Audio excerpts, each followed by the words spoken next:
mes amis, c'est Mamzelle Amy. Alors aujourd'hui, nous sommes accueillis à Konokora, à Sainte-Anne, en Guadeloupe. Et nous partons à la rencontre de Linda Pavili. Bonjour Linda. Bonjour. Merci d'avoir répondu favorablement à notre demande d'interview. C'est naturel. Merci, merci. Est-ce que tu pourrais te présenter, s'il te plaît? Oui, alors je suis Linda Pavili, donc je suis biologiste médicale. J'ai 50 ans, je suis guadeloupéenne. Je suis née, j'ai grandi à Pointe-à-Pitre, dans un quartier de l'Oricisque, bien connu, un quartier très populaire.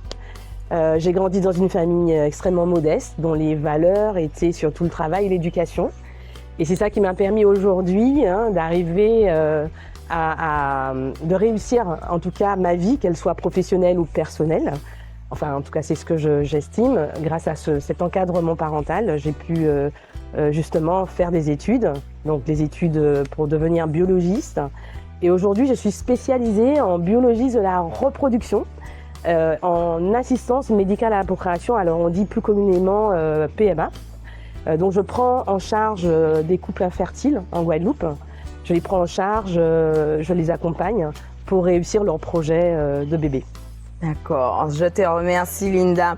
Alors, véritablement pour que nos auditeurs puissent comprendre à travers ce podcast qui tu es, mais surtout ton parcours, est-ce que tu pourrais nous indiquer donc ce cursus académique que tu as suivi et comment un petit peu, raconte-nous comment ça s'est passé, s'il te plaît. Alors, cursus académique, mais qui ne s'est pas fait selon une ligne droite. D'accord. On est bien d'accord. Moi, j'ai eu mon baccalauréat en 92 et je suis partie faire des études de médecine. Donc, j'ai passé la première année de médecine, j'ai échoué.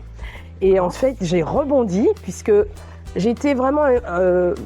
dans mon idée, j'ai toujours voulu être biologiste de la reproduction. Alors, je vais dire pourquoi. C'est parce que j'ai été très jeune, au collège, inspirée par une personne. En l'occurrence, il s'agit du docteur Yva Espian, qui est biologiste et qui avait un laboratoire à Pointe-à-Pitre, à Nassau, et qui est la pionnière des fécondations in vitro en Guadeloupe. C'est elle qui est à l'origine, avec ses équipes, des premières fécondations in vitro en Guadeloupe. Et d'ailleurs, le premier bébé fille qui s'appelle Peggy, c'est l'équipe du laboratoire et l'équipe privée, Dr Peretti, Dr Bambou, et également Marie-Josée Vénus, qui était technicienne, c'est elle qui faisait les fécondations in vitro. Et à l'époque, j'ai été inspirée puisque j'étais l'amie de sa fille. Et je passais parfois dans son laboratoire. Et je me suis toujours dit, un jour, il faudra que je fasse aussi des bébés. D'accord. Et donc, j'ai été inspirée par ça. Et donc, j'ai choisi de faire des études qui me permettraient de devenir biologiste de la reproduction. Donc, il y avait deux voies possibles, la médecine et la pharmacie. Donc, je n'avais pas réussi la première année de médecine, mais donc je me suis rattrapée. Je suis passée par le concours de pharmacie. J'ai fait 5 ans de pharmacie. Et ensuite, il y a un internat qui est commun aux deux spécialités médecine et pharma, qui est la biologie médicale. Et la biologie médicale, ce sont des médecins ou des pharmaciens qui sont là pour faire du diagnostic pour interpréter les résultats.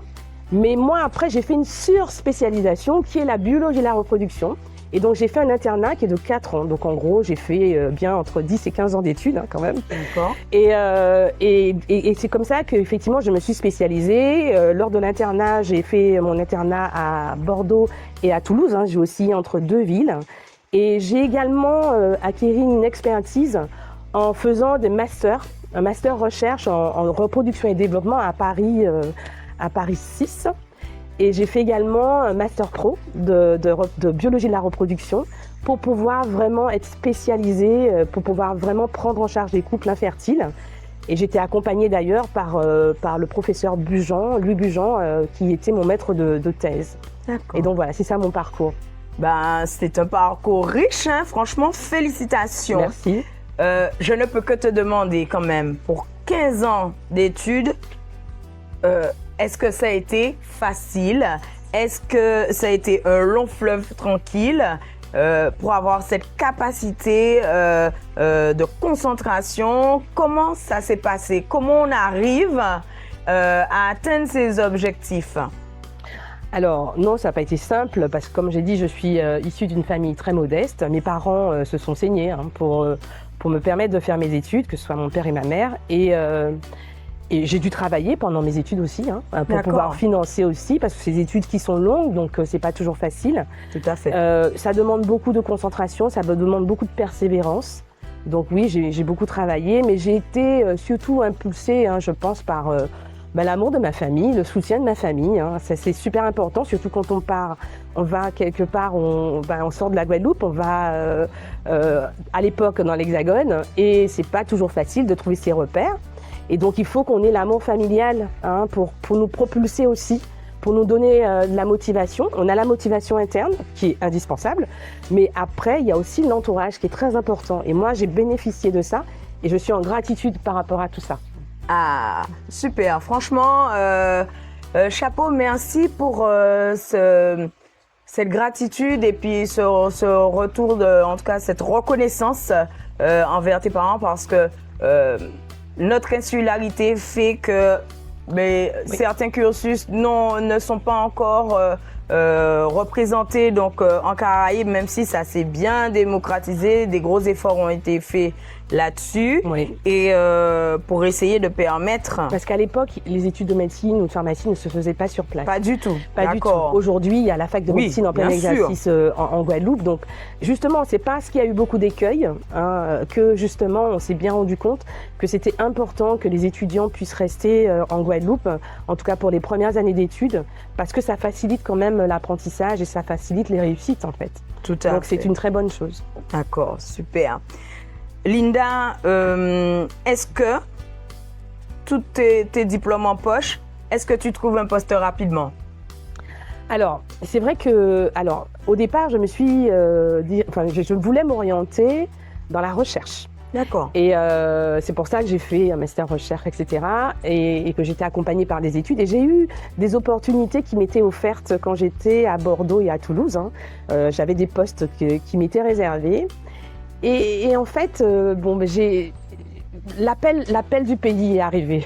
Très vite. Je me suis dit, mais c'est quand même dommage de ne pas pouvoir mettre ses compétences au service de son pays, en fait, de sa population. Surtout qu'en plus, à l'époque, on avait ouvert un service de médecine de la reproduction au CHU de Guadeloupe. Donc je me suis dit, voilà l'opportunité, j'ai les compétences, donc je peux aller me mettre au service Bien de ma sûr. population. Alors malheureusement, au niveau du CHU, il n'y avait pas de poste pérenne pour moi. Et donc j'ai dû faire le choix de partir faire une carrière dans le privé.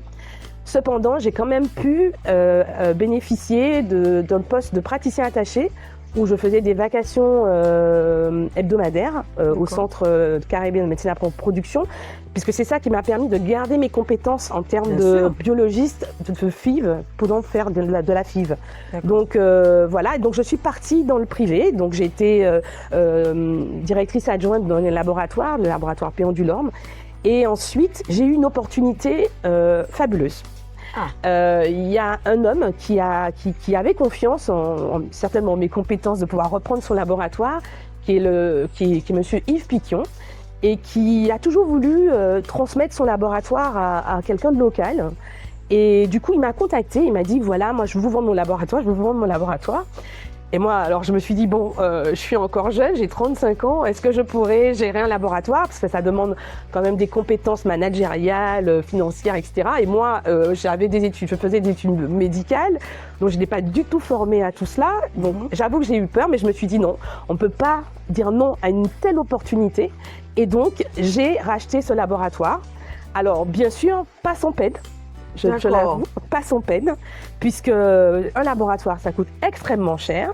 D'accord. Et j'ai eu la chance, encore une fois, hein, comme je dis, mon parcours est jalonné par des personnes bienveillantes qui m'ont fait confiance aussi. Et donc, du coup, j'ai pu acheter ce laboratoire, mais j'ai été financée par une banque qui m'a fait confiance. C'est très peu le cas. Et à l'époque où j'ai acheté mon laboratoire, il y avait très peu de jeunes comme moi qui pouvaient en acheter, parce que les banques demandaient des apports. Et j'ai eu une banque qui n'existe pas aujourd'hui, donc je peux en parler. Oui. C'est la BDAF. Cette D'accord. banque et il y a des gens qui, au niveau de la BDAF, qui étaient dans la direction de la BDAF, qui avaient envie d'aider des jeunes de Guadeloupe, etc. Et ils ont dit, ok, banco, on vous fait confiance, vous avez de la compétence. En plus, un laboratoire qui tournait, qui avait pignon sur rue, qui était à Pointe-à-Pitre, qui tournait très bien. Et avec ma jeunesse, ils pensaient vraiment que j'allais donc performer sur ce laboratoire. Et ça a été le cas. Ils m'ont fait confiance, ils m'ont financé à 100%. Et c'est comme ça que j'ai pu acquérir mon laboratoire et le faire développer, puisqu'en fait, avec les équipes qui étaient là, nous avons pu justement le faire qualifier. Et ensuite, le laboratoire, on a pu l'intégrer à un regroupement. Et aujourd'hui, je fais partie d'un groupement de laboratoires Synergie Bio qui fleurit et qui aujourd'hui est présent sur tout le territoire de la Guadeloupe. Magnifique. Vraiment, merci pour ce partage sincère sur les réalités de l'activité, les réalités aussi tant sur la partie humaine, prise en charge jeune, n'étant pas formé au management, accompagnement des équipes, reprendre les équipes, leur donner confiance. Exactement. Pour qu'elles puissent vous accompagner au quotidien dans vos missions. Oui. Mais j'ai vraiment une question qui me taraude. Comment s'est passé le passage à l'entrepreneuriat? Parce que c'était multi-défi tout ça. Ah oui, je dois dire que oui, c'est un défi que j'ai relevé et j'en suis très contente. J'ai relevé parce qu'au départ, je suis arrivée avec une compétence scientifique et médicale. Je reprends une équipe qui est quand même gérée et dirigée par un patriarche. À l'époque, c'était un management un peu plus vertical, mais c'est normal, c'était comme ça. Et moi, j'arrive, je suis une jeune femme guadeloupéenne avec des personnes qui sont plus âgées que moi, qui ont une expérience aussi, une vraie expérience, et que je dois respecter. Mais en même temps, en ayant aussi la volonté d'apporter quelque chose de neuf, d'apporter aussi ma touche. Et oui, ça a été difficile, mais en même temps très challengeant. Et vraiment, je peux dire merci à mes équipes parce qu'ils m'ont accompagnée aussi. Il y en a encore qui sont avec moi. Quelques-uns ont pris leur retraite il n'y a pas longtemps. Donc, ils m'ont accompagnée, ils m'ont suivie, ils m'ont fait confiance aussi. Et donc, je leur dis merci pour ça. Bien évidemment, j'ai fait des erreurs comme tout manager fait des erreurs, mais c'est les erreurs qui m'ont permis d'apprendre. Et aujourd'hui, c'est vrai que je dois dire que mon management est beaucoup plus, on va dire, beaucoup plus horizontal que ce que je faisais avant. Et donc ça, c'est bien. En fait, c'est l'expérience de terrain qui m'a vraiment formée au management. Et bien sûr, j'ai fait aussi quelques formations de management pour pouvoir challenger. D'accord. La formation est vraiment un outil clé. Oui. Dans toute forme de véritablement et tout vraiment à prendre en compte. Alors on m'a déjà dit, tu sais Linda, le célèbre on, c'est personne et c'est quelqu'un en même temps. Voilà. D'accord, oui. On m'a dit que tu étais une femme douboute, une femme d'action qui agit en silence, qui s'appuie sur ses compétences, mais clairement, là je suis obligée de te demander si à l'époque, tu avais pris la pleine mesure, quand tu arrives, tu as 35 ans, le prêt est accordé, est-ce que tu as pris la pleine mesure de tout ce à quoi, dans quoi tu te lançais simplement? Alors à l'époque, non, j'ai pas pris la pleine mesure parce que je vois bien l'évolution, mais en tout cas, je savais qu'il fallait que je le fasse, que je prenne cette opportunité à bout de bras parce que il est important pour moi, parce que je savais que derrière, il était important de mettre en place des choses qui pourraient aider, qui pourraient améliorer l'offre de soins. Et donc, je devais le faire, quoi. D'accord. Donc, je ne me suis pas posé plus de questions que ça, pour tout dire. Voilà. Le mindset, c'est simplement... C'est indispensable.